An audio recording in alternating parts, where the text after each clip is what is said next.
नमस्कार दोस्तों, मैं डॉक्टर कुलदीप कुमार के सर आप सभी का बहुत बहुत स्वागत करता हूं एक नए बिंदु के साथ और नई कड़ी के साथ, जो कि हमारा रीतिकाल चल रहा था। तो आज उसी रीतिकाल की ही एक क्लास होने वाली है और उसमें प्रमुख रूप से आज हम जो है ग्वाल कवि को पढ़ने वाले हैं। किसको? ग्वाल कवि को आज हम पढ़ने वाले हैं। ये क्या है? रीतिबद्ध कवि है। अभी जो हमारी क्लासें चल रही हैं वो रीतिबद्ध कवियों की चल रही है लगातार, कि रीतिबद्ध कवि जो है वो करवाए जा रहे हैं। रीतिबद्ध सभी लगभग रीतिबद्ध कवियों में आएंगे, वैसे तो अन्य प्रमुख कवि भी आ जाएंगे, ठीक है ना, लेकिन प्रमुख रूप से रीतिबद्ध कवि रहेंगे। और उसके अलावा जैसे रीतिबद्ध है और रीति सिद्ध है। सिद्ध में तो केवल एक बिहारी है, वो आपको याद ही रहता है। और रीति मुक्त है, उसमें घनानंद, बोद्दा, आलम, ठाकुर और द्विजदेव, ये 5 करवाए जाएंगे। घनानंद, बोद्दा, आलम, ठाकुर और द्विजदेव। घनानंद, बोद्दा, आलम, ठाकुर और द्विजदेव।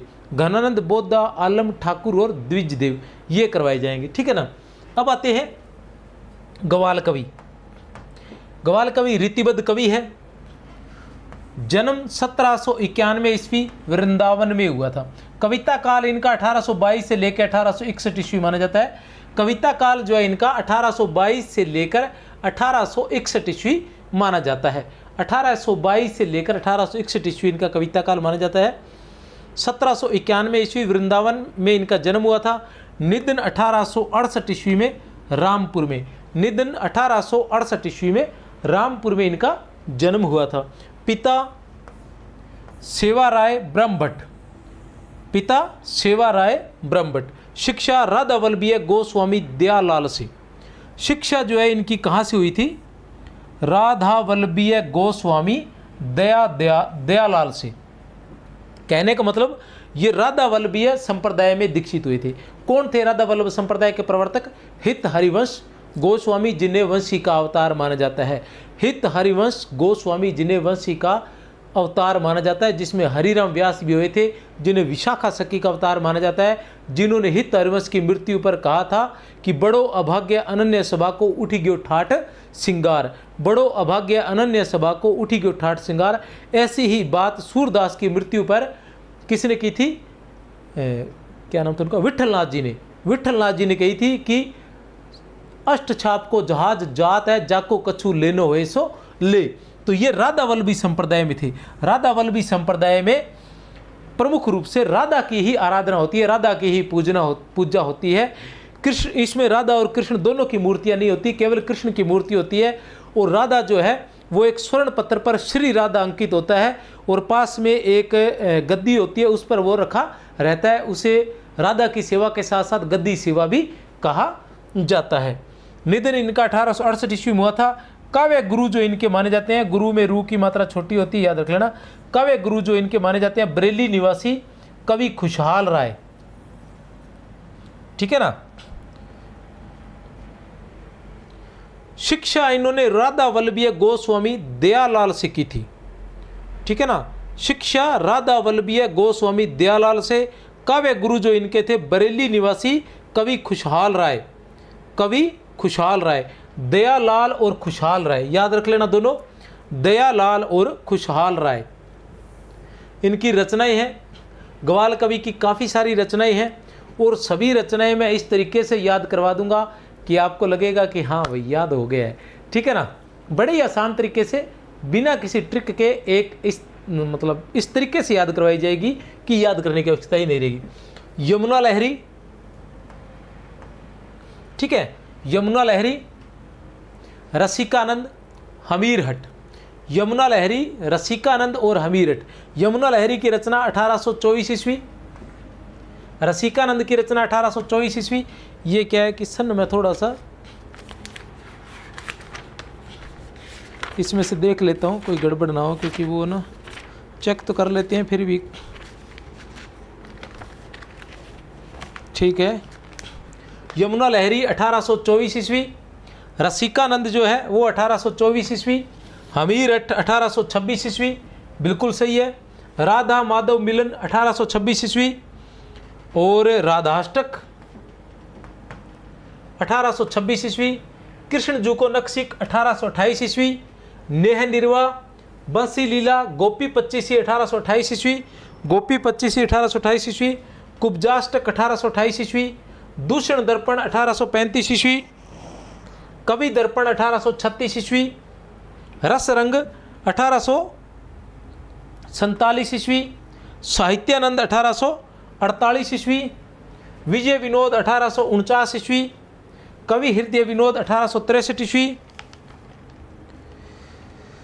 इश्क लहर दरियाव 1863 ईस्वी, रस रूप, षड ऋतु वर्णन, भक्त भावना भक्त भावन 1864 ईस्वी, और दीर्घ शतक, अलंकार ब्रह्म भंजन 21 इनकी जो रचनाएं हैं। कितनी रचनाएं हैं इनकी? 21 रचनाएं हैं। कैसे याद करेंगे इनको? 21 रचनाओं को कैसे याद करेंगे? तो इनको हम धीरे धीरे याद करेंगे। धीरे धीरे इनको कैसे याद किया जा सकता है वो भी बता देता हूँ मैं आपको कि सबसे पहले हम याद करेंगे यमुना लहरी को। यमुना लहरी, रसिकानंद और हमीर हट, 3 रचनाएं लिख लीजिए, ठीक है ना।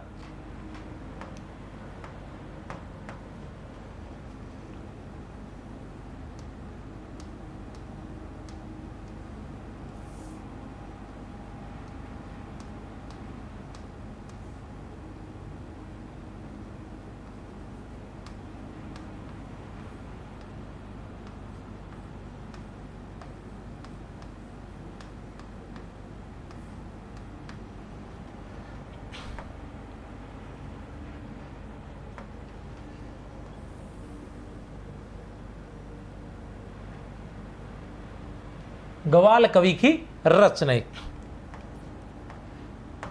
सबसे पहले कौन सी है?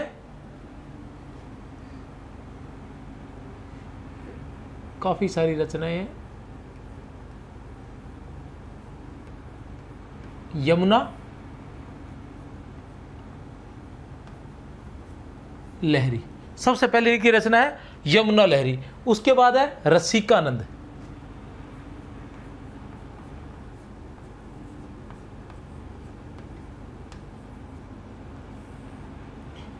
ठीक है ना। यमुना लहरी, रसिकानंद और हमीरट।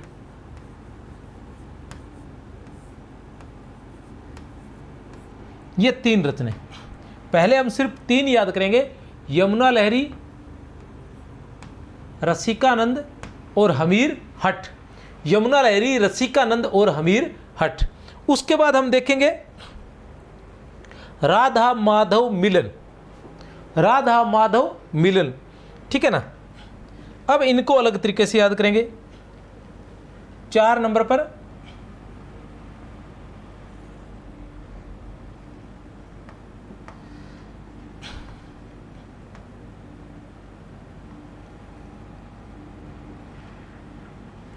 राधा माधव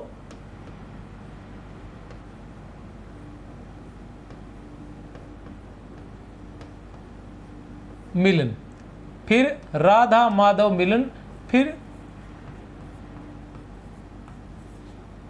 राधाष्टक। राधाष्टक के बाद आ जाएगा, 1 मिनट थोड़ा सा ट्रिक में तैयार कर लेते हो, तैयार ये वैसे तो, ठीक है ना। फिर आ जाएगा कृष्ण जू को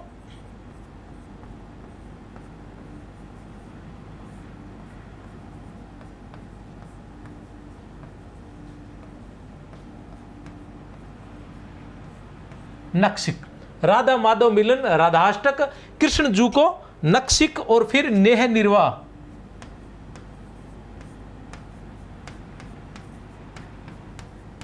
नेह निर्वाह। फिर आ जाएगा बंसी लीला।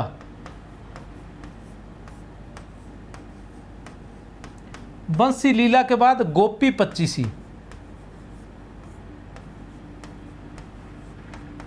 गोपी पच्चीसी के बाद कुब्जाष्टक। गोपी पच्चीसी के बाद नेह निर्वाह। नेह निर्वाह के बाद बंसी लीला, बंसी लीला के बाद गोपी पच्चीसी, गोपी पच्चीसी के बाद कुब्जाष्टक। ये है 4 नंबर, 5 नंबर, 6 नंबर, 7 नंबर, 8, 9 और 10। इनकी अभी करवाता हूँ ट्रिक से। उसके बाद आ जाता है दूषण दर्पण और कवि दर्पण। दूषण दर्पण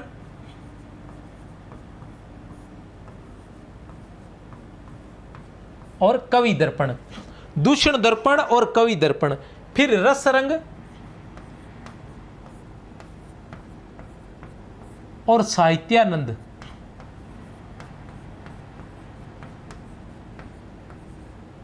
रस रंग और साहित्यानंद।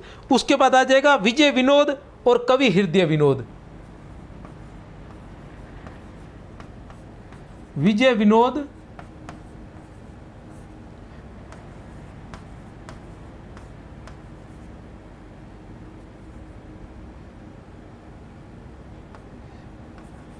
कवि हृदय विनोद। विजय विनोद और कवि हृदय विनोद। इसके बाद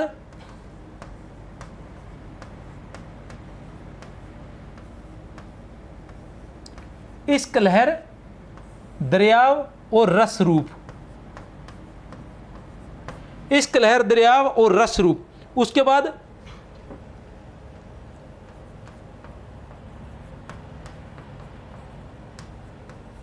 षड ऋतु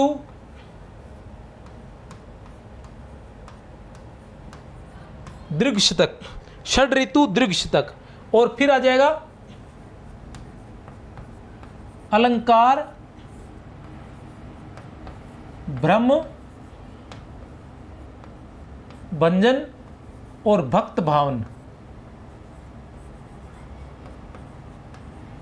अलंकार ब्रह्म भंजन और भक्त भावन। ये इनकी 22 रचनाएं हैं। कैसे याद करेंगे इन 22 रचनाओं को वो भी देख लेते हैं। 11, 12, 13, 14, 15, 16, 17, 18, 19, 20, 21 और 22। ठीक है ना। पहले हम याद क्या करेंगे, यमुना लहरी, रसिकानंद और हमीरहट। इन 3 रचनाओं को हम याद करेंगे। सबसे पहले हम याद क्या करेंगे, यमुना लहरी, रसिकानंद और हमीरहट। यमुना लहरी, रसिकानंद और हमीरहट, ये इनकी प्रारंभिक रचनाएं हैं। यमुना लहरी, रसिकानंद और हमीरहट। यमुना लहरी, रसिकानंद और हमीरहट, ये 3 रचनाएं याद करेंगे। यमुना लहरी, रसिकानंद और हमीरहट। ठीक है ना। कब हुई थी यमुना लहरी की रचना? 1824 ईस्वी में। रसिकानंद की रचना भी 1824 में और हमीरहट की 1826 में। सन एक बार छोड़ देते हैं। यमुना लहरी, रसिकानंद और हमीरहट। फिर हम याद करेंगे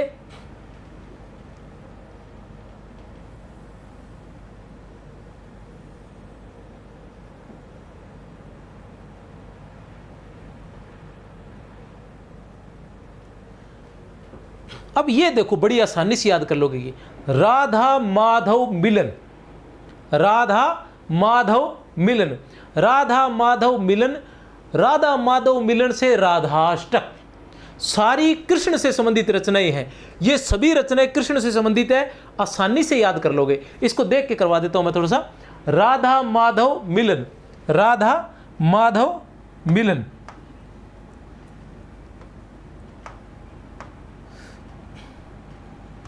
राधा माधव मिलन। राधा माधव मिलन से राधाष्टक। राधा माधव मिलन से राधाष्टक। राधाष्टक, राधा राधा चल रही है। राधा के बाद कौन आएगा? कृष्ण। तो कृष्ण जू को नक्सिक।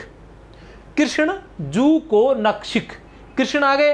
अब कृष्ण जू को नक्सिक। नक्सिक से केवल अपने एक रचना बीच में और डाल देंगे, नेह निर्वाह। इसका इनसे कोई ताल्लुकात नहीं है, लेकिन फिर भी नक्सिक से नेह निर्वाह। ठीक है। फिर वही चलता है राधा माधव मिलन, राधाष्टक, कृष्ण जू को नक्सिक। अब कृष्ण आएंगे। सबसे पहले क्या आया? राधा और माधव दोनों आए। राधा और माधव दोनों आए। फिर राधाष्टक, राधा आएगी। राधा के बाद कौन आएंगे? कृष्ण। कृष्ण जू को नक्सिक। कृष्ण आएंगे तो कृष्ण के साथ साथ उनकी क्या आएगी? बंसी। तो बंसी लीला। कृष्ण के साथ साथ क्या आएगी? बंसी। तो बंसी से बंसी लीला। जब बंसी बजेगी तो कौन आएगी? गोपियां। गोपियां आएंगी तो गोपी पच्चीसी। गोपियां आएंगी तो गोपी पच्चीसी, और गोपी पच्चीसी जब गोपियां आएंगी, ठीक है ना, जब गोपियां आएंगी तो फिर क्या होगा, कुब्जा भी आएगी तो कुब्जाष्टक, ठीक है ना, गोपियां आएंगी तो कुब्जा भी आएगी तो कुब्जाष्टक। इस तरह से आप इसको याद कर सकते हैं कि राधा माधव मिलन, राधा माधव मिलन, राधा माधव मिलन से राधाष्टक, ठीक है ना, राधाष्टक। राधा आ गई, राधा के बाद कृष्ण जू को नक्सिक, कृष्ण आएंगे, कृष्ण जू को नक्सिक, नक्सिक से बीच में एक बार नेह निर्वाह रख लो, नेह निर्वाह, कृष्ण जू को नक्सिक से, नक्सिक से कृष्ण जू को नक्सिक, कृष्ण आ गए, कृष्ण के साथ क्या आएगी, बंसी, तो बंसी लीला, कृष्ण के साथ क्या आएगी, उनकी बंसी, तो बंसी लीला, बंसी जब बजेगी तो कौन आएगी, गोपियां, तो गोपी पच्चीसी, और जब गोपियां आएंगी तो कुब्जा भी आएगी तो कुब्जाष्टक। इस तरह से इसको आप याद कर सकते हो। फिर आपके पास बचते हैं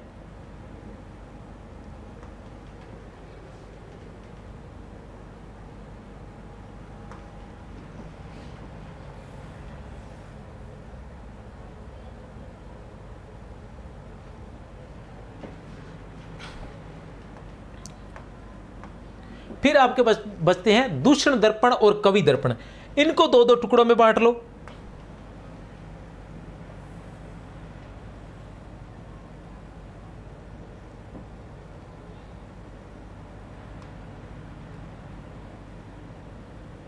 दूषण दर्पण और कवि दर्पण, दूषण दर्पण और कवि दर्पण, ठीक है ना, कितने में, दो दो के टुकड़ों में बांट लो इनको, दूषण दर्पण और कवि दर्पण, दूषण दर्पण और कवि दर्पण। फिर रस रंग और साहित्यानंद, रस रंग और साहित्यानंद, रस रंग और साहित्यानंद, रस रंग और साहित्यानंद। उसके बाद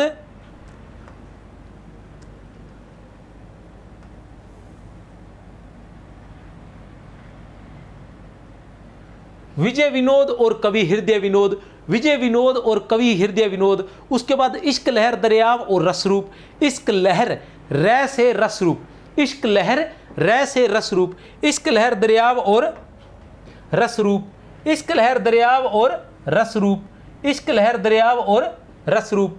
उसके बाद षड ऋतु दीर्घ शतक, षड ऋतु दीर्घ शतक, षड ऋतु दीर्घ शतक। और अलंकार भ्रम भंजन और भक्त भावना, अलंकार भ्रम भंजन और भक्त भावना, अलंकार भ्रम भंजन और भक्त भावना।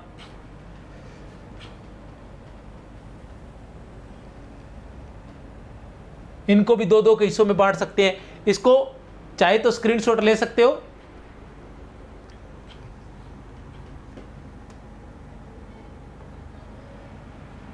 एक बार फिर से आपको करवा दूं, क्या रहेगा। सबसे पहले ग्वाल कवि की रचनाओं की बात करें तो यमुना लहरी और रसिकानंद और हमीरठ, यमुना लहरी, यमुना लहरी, रसिकानंद और हमीरठ, यमुना लहरी, रसिकानंद और हमीरठ। फिर राधा माधव मिलन, राधा माधव मिलन से राधाष्टक। अब राधा आ गई तो राधा के पीछे पीछे कौन आएंगे, कृष्ण, तो कृष्ण जू को नक्सिक, कृष्ण जू को नक्सिक, नक्सिक से नेह निर्वाह। वापस कृष्ण पर आते हैं कि जब कृष्ण आएंगे तो कौन आएगी, बंसी, कृष्ण आएंगे तो बंसी भी साथ साथ आएगी तो बंसी लीला। और जब बंसी बजेगी तो गोपियां आएंगी, गोपी पच्चीसी, गोपी पच्चीसी। जब गोपियां आएंगी तो कुब्जा भी आएगी, कुब्जाष्टक। अब इधर दो दो की रचनाएं, दूषण दर्पण और कवि दर्पण, दूषण दर्पण और कवि दर्पण, रस रंग और साहित्यानंद, रस रंग और साहित्यानंद, विजय विनोद और कवि हृदय विनोद, विजय विनोद और कवि हृदय विनोद, इश्क लहर दरियाव और रसरूप, इश्क लहर दरियाव और रसरूप। फिर षड ऋतु और दीर्घ शतक, अलंकार भ्रम भंजन और भक्त भावना, अलंकार भ्रम भंजन और भक्त भावना, अलंकार भ्रम भंजन और भक्त भावना। इस तरह से बड़ी आसानी से आपको ये रचनाएं याद हो सकती हैं।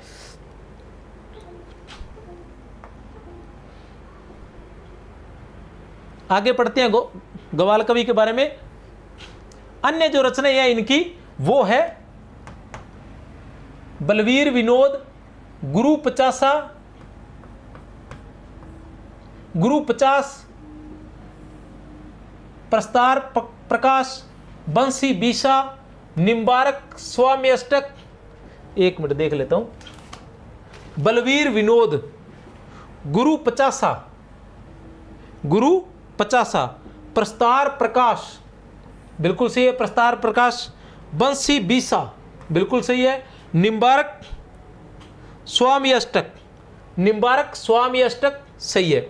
नगेंद्र के अनुसार, डॉक्टर नगेंद्र के अनुसार उनका जो हिंदी साहित्य का इतिहास है, ठीक है ना, डॉक्टर नगेंद्र द्वारा संपादित उनका जो हिंदी साहित्य का इतिहास है उसमें लिखा गया है कि हमीर हठ और विजय विनोद को छोड़कर सभी रचनाएं मुक्तक है।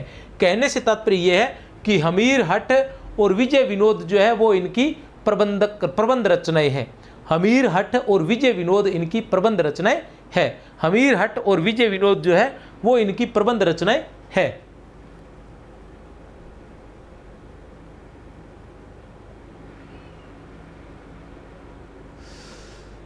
फिर नगेंद्र के अनुसार भक्त भावन, इनकी रचना जो भक्त भावन भक्त भावन जो है, नगेंद्र के अनुसार भक्त भावन जो है इसमें मुक्तक रचनाओं में सबसे बड़ा ग्रंथ है। भक्त भावन जो है वो मुक्तक रचनाओं में सबसे बड़ा ग्रंथ है, जिसमें सन 1860 से पूर्व ग्वाल द्वारा रचित सभी भक्ति, श्रृंगार, नीति और शांत रस संबंधी, भक्ति, श्रृंगार, नीति और शांत रस संबंधी, भक्ति, श्रृंगार, नीति और शांत रस संबंधी छोटी बड़ी रचनाओं को संकलित कर दिया गया है। फिर नगेंद्र लिखते हैं अपने हिंदी साहित्य के इतिहास में, नगेंद्र द्वारा संपादित अपने हिंदी साहित्य के इतिहास में यह कथन अगर भगीरथ मिश्र का हो तो वो भी माना जाएगा, क्योंकि नगेंद्र द्वारा तो संपादित है, लिखा तो उसमें भगीरथ मिश्र ने ही है। अगर चैनल को सब्सक्राइब नहीं किया है तो याद करके कर लेना, और क्लास अच्छी लग रही है तो कमेंट अवश्य कर दिया करो बीच बीच में, नहीं लग रही है तो कोई बात नहीं है, ठीक है ना। नगेंद्र के अनुसार इश्क लहर दरियाव, क्योंकि अच्छी लगे तो ही कमेंट करना है, नहीं तो नहीं करना। इश्क लहर दरियाव मीर हसन दहलवी की सिहर उल बयान नामक उर्दू मसनवी का ब्रज भाषा में अनुवाद है। याद रख लेना, नगेंद्र के अनुसार इश्क लहर दरियाव किसकी रचना है? इश्क लहर, इसको किसके साथ जोड़ा था अपने? रस रूप के साथ। इश्क लहर दरियाव और रस रूप, इश्क लहर दरियाव और रस रूप। और आखिरी रचना कौन सी थी? अलंकार, ब्रह्मभंजन और भक्त भावना। अलंकार, ब्रह्मभंजन और भक्त भावना। पहली रचना कौन सी थी? यमुना लहरी। कब हुई थी उसकी रचना? 1824 ईस्वी, कुछ जगह 1822 भी हो सकता है, लेकिन 1824 है। पहली रचना कौन सी थी? यमुना लहरी। तीन पहली कौन सी थी? यमुना लहरी, रसिकानंद और हमीरठ। यमुना लहरी, रसिकानंद और हमीरठ, ये उनकी पहली तीन रचनाएं थी।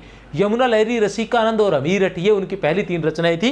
तो चैनल को सब्सक्राइब नहीं किया तो कर लेना, ठीक है ना। और क्लास अच्छी लगे तो कमेंट करना, और क्लास अच्छी लगने के बाद भी अगर कमेंट नहीं करते हो तो ये बेईमानी होती है भैया, बेईमानी मत करना। नगेंद्र अनुसार इश्क लहर दरियाव मीर हसन दहलवी की, इश्क लहर दरियाव जो रचना है वो मीर हसन दहलवी की सिहर उल बयान नामक उर्दू मसनवी का ब्रज भाषा में अनुवाद है। ऐसी बातें जरूर पूछी जाती हैं, ऐसी बातें जरूर पूछी जाती हैं, तो ध्यान रख ले। ग्वाल अपने जीवन काल में, ग्वाल जो है वो अपने जीवन काल में लाहौर, नाभा, पटियाला, टोंक, ले टोंक में भी जाया है भैया, यहां से मैं भी बीएड करके आया था, ठीक है ना। अमृतसर, रामपुर के राजा नवाबों के आश्रय में रहे थे, बहुत ही महत्वपूर्ण है। ग्वाल कवि जो है अपने जीवन काल में लाहौर, नाभा, पटियाला, लाहौर, नाभा, पटियाला, टोंक, अमृतसर और रामपुर के राजा नवाबों के, राजा और नवाबों के आश्रय में रहे थे। याद रख लेना भैया, लाहौर, नाभा, पटियाला, अमृतसर, लाहौर, नाभा, पटियाला, अमृतसर, टोंक और रामपुर।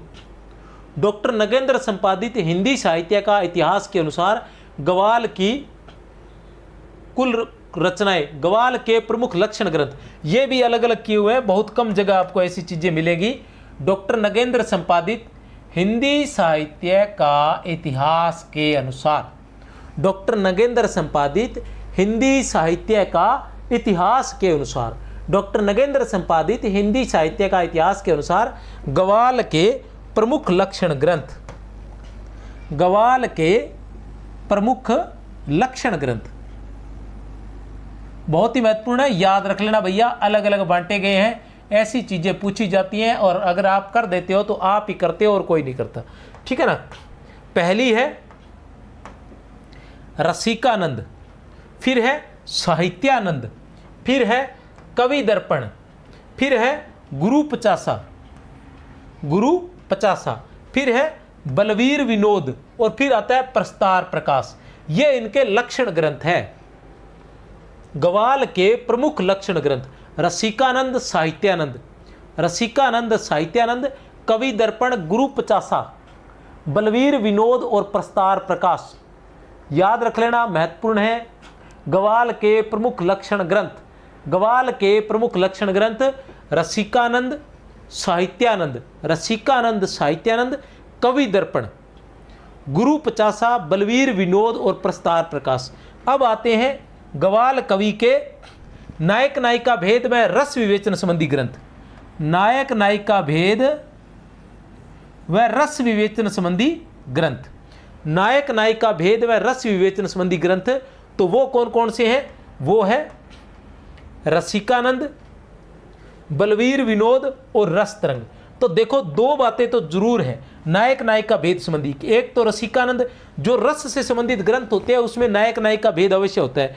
दूसरा रस तरंग, ठीक है ना, रसिकानंद और रस तरंग और बलवीर विनोद। ये बलवीर विनोद जो है ये लक्षण ग्रंथ भी है, रसिकानंद जो है ये लक्षण ग्रंथ भी है, रस तरंग नहीं है।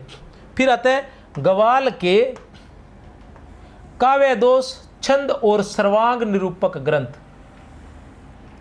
काव्य दोष, छंद और सर्वांग निरूपक ग्रंथ। कवि दर्पण, प्रस्तार प्रकाश और साहित्यानंद। कवि दर्पण, प्रस्तार प्रकाश और साहित्यानंद। एक चीज याद रखना, साहित्यानंद क्या है? लक्षण ग्रंथ भी है। साहित्यानंद जो है वो लक्षण ग्रंथ भी है और सर्वांग निरूपक ग्रंथ भी है। क्या है? सर्वांग निरूपक ग्रंथ भी है। आपने याद रखना है, गवाल के प्रमुख लक्षण ग्रंथ रसिकानंद, साहित्यानंद, कवि दर्पण, गुरु पचासा, बलवीर विनोद और प्रस्तार प्रकाश। नायक नायिका भेद व रस विवेचन संबंधी ग्रंथ रसिकानंद, बलवीर विनोद और रस तरंग। कवि दर्पण, काव्य दोष, छंद और सर्वांग निरूपक। कवि दर्पण, प्रस्तार प्रकाश और साहित्यानंद। ये साहित्यानंद जो है ये काफी महत्वपूर्ण रचना है गवाल कवि की, याद रख लेना।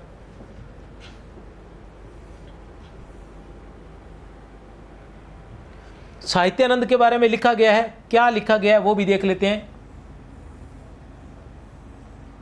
साहित्यानंद जो है विषय की व्यापकता तथा इतर लक्षण ग्रंथों की मुख्य सामग्री को अपने भीतर समाहित कर लेने के कारण साहित्यानंद को सर्वाधिक महत्व दिया गया है। ठीक है ना, साहित्यानंद को सर्वाधिक महत्व दिया गया है। किस कारण दिया गया है? विषय की व्यापकता तथा इतर लक्षण ग्रंथों की मुख्य सामग्री को। इतर मतलब अन्य।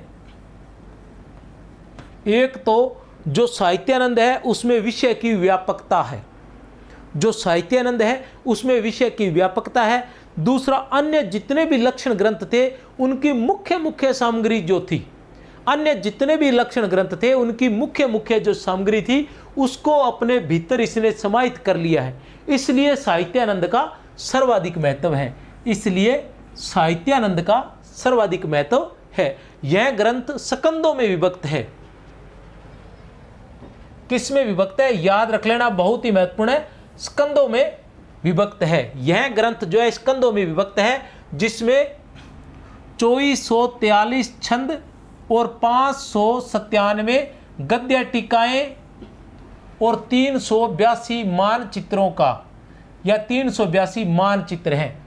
इस ग्रंथ में साहित्यानंद में बहुत ही महत्वपूर्ण है, याद रख लेना भैया। क्या है? साहित्यानंद में 2443 छंद है। कितने छंद है? 2443 छंद है। 597 गद्य टीकाएं हैं। 2443 छंद है, 597 गद्य टीकाएं हैं और 382 मानचित्र हैं।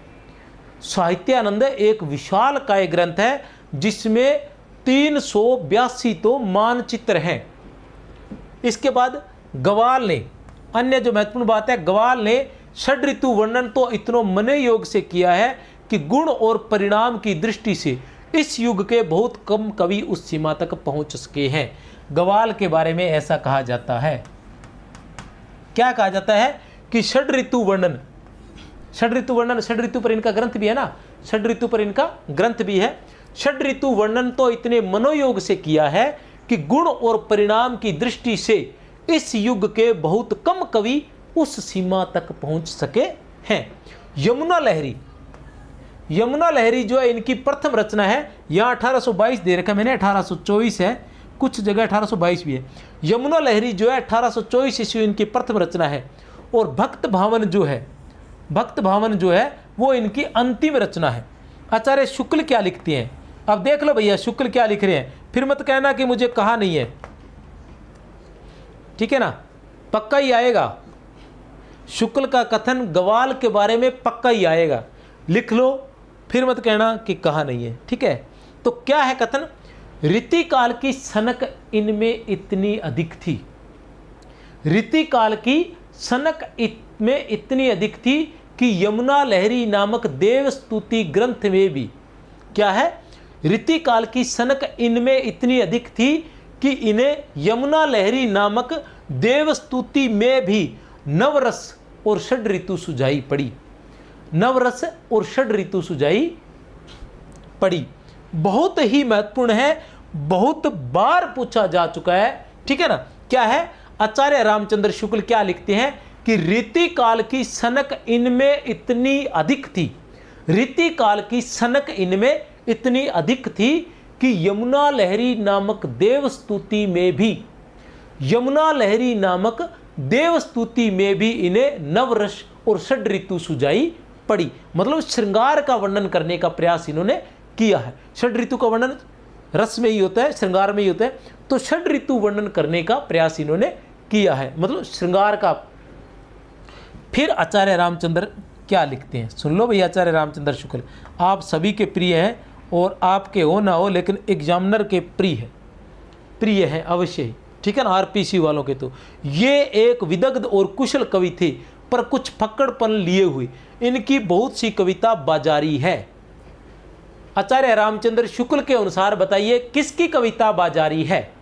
आचार्य रामचंद्र शुक्ल के अनुसार किनकी कविता बाजारी है। आचार्य रामचंद्र शुक्ल के अनुसार किनकी कविता बाजारी है। आचार्य रामचंद्र शुक्ल के अनुसार किनकी कविता बाजारी है, तो ग्वाल कवि की कविता जो है वो बाजारी है। ग्वाल कवि की कविता जो है वो बाजारी है।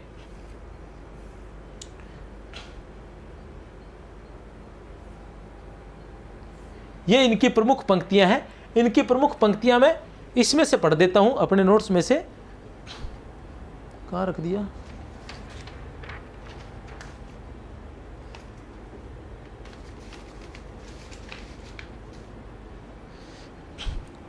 बहुत ही शानदार पंक्तियां हैं, बहुत ही शानदार लिखा हुआ है इन्होंने। आचार्य शुक्ल के हिंदी साहित्य के इतिहास ग्रंथ में मिल जाएगी शायद आपको, ठीक है ना।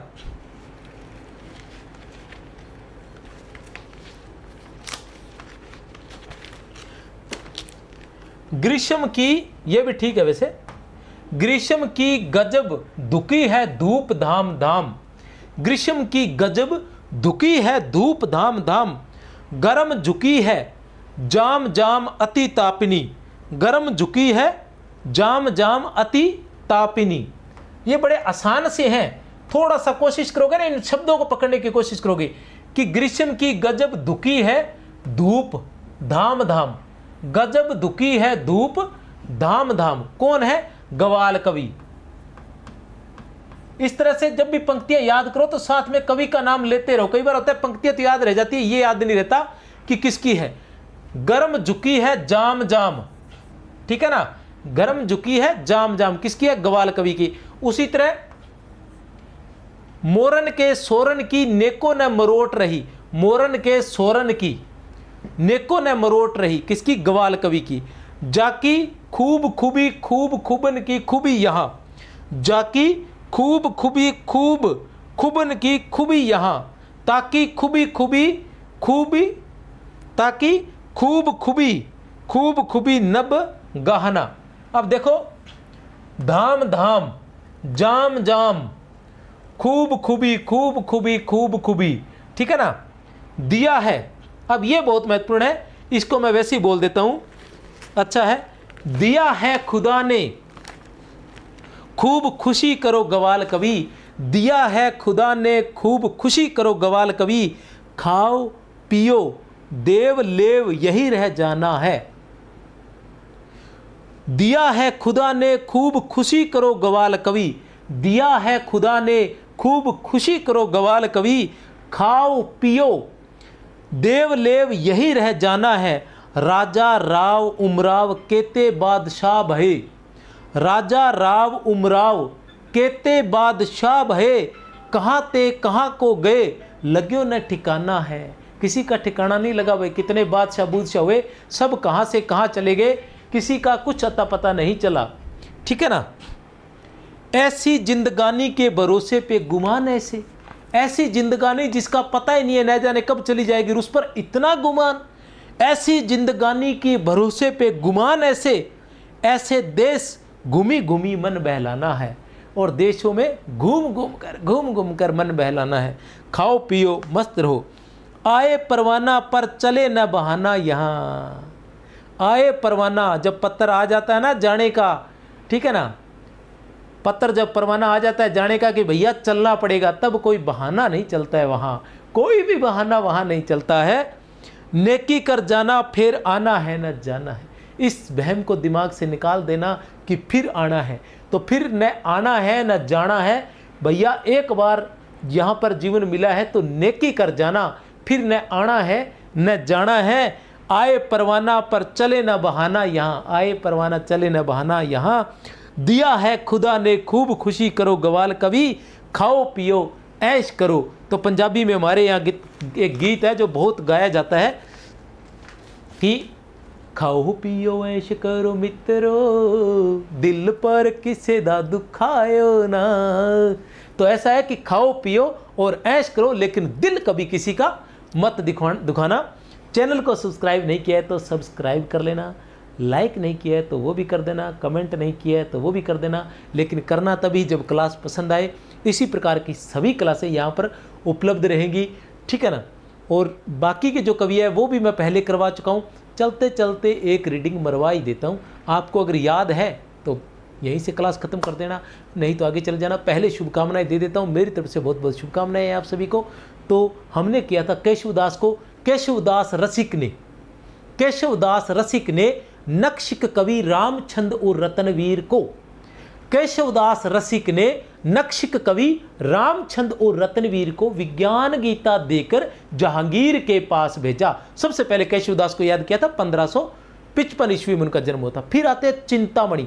चिंतामणि की रचनाओं की बात करें तो का रसविलास, छंद विचार पिंगल और श्रृंगार मंजरी, इन तीन को एक तरफ याद करना है। रसविलास, छंद विचार पिंगल और श्रृंगार मंजरी, रसविलास, छंद विचार पिंगल और श्रृंगार मंजरी, इन तीनों को एक याद करना है। फिर काव्य विवेक, काव्य प्रकाश और कवि कुल कल्पतरु, काव्य विवेक, काव्य प्रकाश और कवि कुल कल्पतरु। फिर आ जाता है कवित्व विचार, कृष्णचरित, रामायण और रामाशो मेघ, कवित्व विचार, कृष्णचरित, रामायण और रामाशो मेघ। फिर आते हैं रसनिधि। रसनिधि ने अपनी रचना रत्न हजारा कवित्व में, रसनिधि ने अपनी रचना रत्न हजारा कवित्व में 12 मासा का, रसनिधि ने अपनी रचना रत्न हजारा कवित्व में 12 मासा का और रसनिधि सागर में अरिल हिंडोला का चित्रण किया है। रसनिधि सागर से रसनिधि सतसई, गीति संग्रह और विष्णुपद कीर्तन, ये रसनिधि की रचना थी। उसके बाद आते हैं जसवंत सिंह। जसवंत सिंह की रचनाओं की याद बात करें, मारवाड़ के राजा थे भैया। आनंद विलास, अनुभव प्रकाश, अपरोक्ष सिद्धांत, ऐसे ऐसे आनंद विलास, अनुभव प्रकाश और अपरोक्ष सिद्धांत। आ रहा है मुझे लग रहा है, स्क्रीन की आपको जरूरत नहीं है, मैं दिख ही रहा हूं, तो लाइट गई तो गई, मैं करवा देता हूं, ठीक है ना। क्या है? आनंद विलास, अनुभव प्रकाश और अपरोक्ष सिद्धांत। और उसके बाद सिद्धांत से सिद्धांत सार, सिद्धांत बोध, और बोध के बाद भाषा भूषण, भाषा भूषण और प्रबोध चंद्रोदय नाटक का इन्होंने पद्यबद्ध अनुवाद किया था। प्रबोध चंद्रोदय नाटक